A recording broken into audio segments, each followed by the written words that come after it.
Assalamualaikum. I am Dr. Sidra and today I will tell you about CVS Pharmacology chapter number 4 means anti-arrhythmic drug। बच्चों ये बहुत difficult chapter है। मैंने अपना full try किया है कि मैं आप लोगों को ये पढ़ाऊँ और मतलब ये आप लोगों को समझाऊँ अच्छे तरीके से। तो मैंने भी मेहनत की है, आप लोग भी सुनने में मेहनत करें और समझ में ना आए तो आप कमेंट सेक्शन में मुझसे पूछ सकते हैं। अब देखें, जो पहली बात है, सब हमको पता है कि जो सोडियम जो होता है वो सेल से बाहर होता है और जो पोटाशियम है वो सेल के अंदर होता है।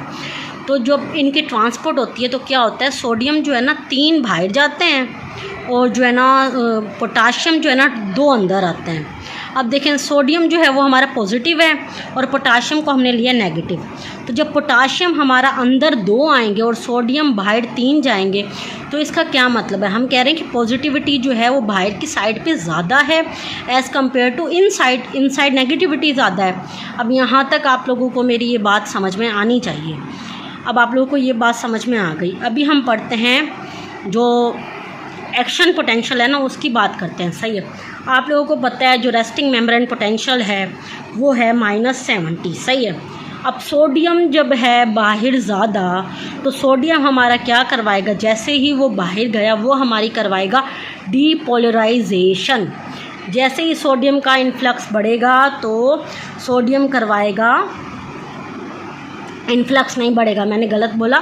सोडियम का जब ईफ्लक्स बढ़ेगा मीन्स जब वो बाहर की तरफ जाएगा, सेल के बाहर जाएगा, तो उसमें क्या कहेंगे, हम कहेंगे डीपोलराइजेशन। जो डीपोलराइजेशन होता है इसे हम कंसीडर करते हैं फेज़ 0। सही है। एक तो रेस्टिंग मेम्ब्रेन पोटेंशियल हो गया, ये -70 है। अब यहाँ से हमने सोडियम को ईफ्लक्स दिया तो सोडियम सेल के बाहर गया, जिसकी वजह से सोडियम की वजह से जो है फेज़ 0 हुआ और डीपोलराइजेशन हुई। अब हमने क्या किया, पोटाशियम क्या करवाता है, हाइपरपोलराइजेशन भी करवाता है और रीपोलराइजेशन भी करवाता है। सही है। अब देखें, जो हाइपरपोलराइजेशन जो होगी मतलब पोटाशियम चैनल ओपन होंगे तो ये नीचे की तरफ आएगा, तो जो कार्डिक सेल है उसमें भी ये नीचे की तरफ आ रहा है। जैसे ही पोटाशियम चैनल ओपन हुए नीचे की तरफ आ रहा है तो ये हो गया फेज़ 1। लेकिन ये फिर ज़्यादा नीचे नहीं गया। क्यों नहीं गया, क्योंकि हमारा जैसे ही पोटाशियम नीचे आ रहा था ना तो कैल्शियम चैनल ओपन हो गए। कैल्शियम चैनल ओपन हुए, कैल्शियम चैनल ने कहा ओ पोटाशियम रुक, अब मैं आऊँगा। अब पोटाशियम भी आ रहा है और कैल्शियम चैनल भी आ रहा है, तो अब पोटाशियम नीचे की तरफ आ रहा है और कैल्शियम उसे रोक रहा है। तो अब बीच में क्या लाइन आ गई, आइसोइलेक्ट्रिक लाइन, मीन्स कि ऐसी लाइन जिस पे पोटेंशियल जो है वो कांस्टेंट हो गया। सही है। फिर क्या हुआ, कैल्शियम ने कहा भाई मेरे तो बस की बात ही नहीं है, मैं जा रहा हूँ। कैल्शियम चैनल हो गया क्लोज और पोटाशियम ने वही अपनी जो करनी थी कि पोटाशियम फिर आ गया। पोटाशियम जैसे ही आया तो ये हो गया हमारा फेज़ 3 और जिसकी वजह से हमारी क्या हो गई, रीपोलराइजेशन जैसे ही हो गई फिर पोटाशियम इनसाइड पे आ गया और जो है हमारी मेम्ब्रेन जो है वो बिल्कुल रेस्ट में हो गई, जिसे हम कहते हैं रेस्टिंग मेम्ब्रेन पोटेंशियल और फेज़ 4। अब मैं दोबारा इस बात को समझाने लगी हूँ लेकिन रैपिड मैनर में। रेस्टिंग मेम्ब्रेन पोटेंशियल जो है वो -17 है। फेज़ 0 में क्या हुआ, सोडियम की ई फ्लक्स हुआ। क्या हुआ, सोडियम का ई फ्लक्स हुआ, मीन सोडियम जो है वो सेल के बाहर गया। सही है। जिसकी वजह से क्या हुआ, हमारा डीपोलराइजेशन। सही है। अब पोटाशियम जैसे ही आया तो हो गया हमारा हाइपरपोलराइजेशन, या हम कहते हैं रीपोलराइजेशन कह सकते हैं। सही है। अब उसके बाद हम क्या कहें, कैल्शियम चैनल ओपन हो गया मीन्स फेज़ 2। तो अब क्या हो गया, कैल्शियम चैनल ओपन हो गया तो जो है आइसोइलेक्ट्रिक लाइन आ गई। उसके बाद जो है कैल्शियम क्लोज हो गया, पोटाशियम फिर भी चल रहा है, मतलब अपनी जो है ये आदत को नहीं छोड़ रहा। फिर जो पोटाशियम नीचे आया उसकी वजह से क्या हो गया, फेज़ 3 मीन्स ये क्या हो गया, रीपोलराइजेशन। और ये क्या है, रेस्टिंग मेम्ब्रेन पोटेंशियल फेज़ 4। अब मैंने जो एक बात की थी हाइपरपोलराइजेशन, अब वो क्या है, हाइपरपोलराइजेशन क्या होती है, अगर रेस्टिंग मेम्ब्रेन पोटेंशियल है उससे भी ज़्यादा जो है वो पोटेंशियल चला जाए, किसकी वजह से, पोटाशियम की वजह से, तो हम उसे क्या कहते हैं, हाइपरपोलराइज हो गया सेल। मतलब सेल जो है वो हाइपरपोलराइज हो गया है और वो रेस्टिंग मेम्ब्रेन पोटेंशियल से भी नीचे चला गया है। अब यहाँ तक आप लोगों को अगर बात समझ में आ गई है तो मैं आगे अभी अपना नेक्स्ट बताने लगी हूँ। अब फॉर एग्जांपल हमने सोडियम को है ना ब्लॉक कर दिया, सही है, सोडियम के जो चैनल है हमने इन्हें ब्लॉक कर दिया। अब सोडियम के ब्लॉक करने से क्या होगा कि सोडियम ब्लॉक है तो मतलब अगर सोडियम ब्लॉक है मतलब स्लो जो है वो डीपोलराइजेशन होगी।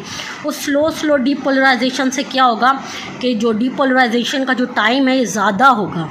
ज़ाहिरी बात है ना, मैंने अब सोडियम को ब्लॉक कर दिया है, सोडियम को ब्लॉक कर दिया है तो वो स्लो जाके डीपोलराइजेशन करवाएगा, सही है। अब मैंने क्या किया, पोटाशियम को भी ब्लॉक कर दिया। अब पहले तो सोडियम ब्लॉक हुआ तो मीन्स डीपोलराइजेशन कम हुई, मतलब ज़्यादा देर तक चलेगी, जो पहले कम हो रही थी अब वो ज़्यादा देर तक चलेगी। और पोटाशियम को अगर ब्लॉक किया तो मतलब रीपोलराइजेशन है वो भी ज़्यादा देर तक चलेगी। इसका मतलब क्या हुआ कि जो हमारा एक्शन पोटेंशियल है उसकी जो ड्यूरेशन है वो बढ़ गई है। अब उस ड्यूरेशन के बढ़ने से हमारा ईसीजी पे क्या इफ़ेक्ट पड़ेगा, ईसीजी पे हमारा क्या होगा, जो क्यूटी इंटरवल है ना वो हमारा प्रोलॉन्ग हो जाएगा। वो हमें ईसीजी में क्यूटी इंटरवल प्रोलॉन्ग नज़र आएगा। और प्रोलॉन्ग का क्या मतलब है कि हमने सोडियम भी ब्लॉक किया हुआ है और पोटाशियम भी ब्लॉक किया हुआ है। अब दूसरे सर्कमटेंसेस पे आते हैं। दूसरा ये है कि हमने सोडियम को ओपन कर दिया और ओपन भी इतना किया कि फास्ट वाला ओपन किया, तो जिसकी वजह से क्या होगा, डीपोलराइजेशन जल्दी होगी। और अगर हम पोटाशियम को फिर भी ब्लॉक रखें तो क्या होगी, मीन्स डीपोलराइजेशन देर होगी। इसका रिज़ल्ट क्या होगा, वही एक्शन पोटेंशियल फिर मतलब डिले हो जाएगा, जिसकी वजह से क्या होगा, क्यूटी इंटरवल प्रोलॉन्ग होगा। लेकिन ये जो क्यूटी इंटरवल प्रोलॉन्ग है, ये जो पहले वाला क्यूटी इंटरवल प्रोलॉन्ग था जिसकी वजह से सोडियम और पोटाशियम दोनों ब्लॉक थे चैनल, उनसे ये जो है थोड़ा कम होगा, मतलब वो ज़्यादा प्रोलॉन्ग होगा, ये कम प्रोलॉन्ग होगा, सही है। अब दूसरी बात यह है कि सोडियम को भी फास्ट कर दिया, पोटाशियम को भी फास्ट कर दिया। अब इससे क्या हुआ, एक्शन पोटेंशियल जो है वो जल्दी हो गया, सही है।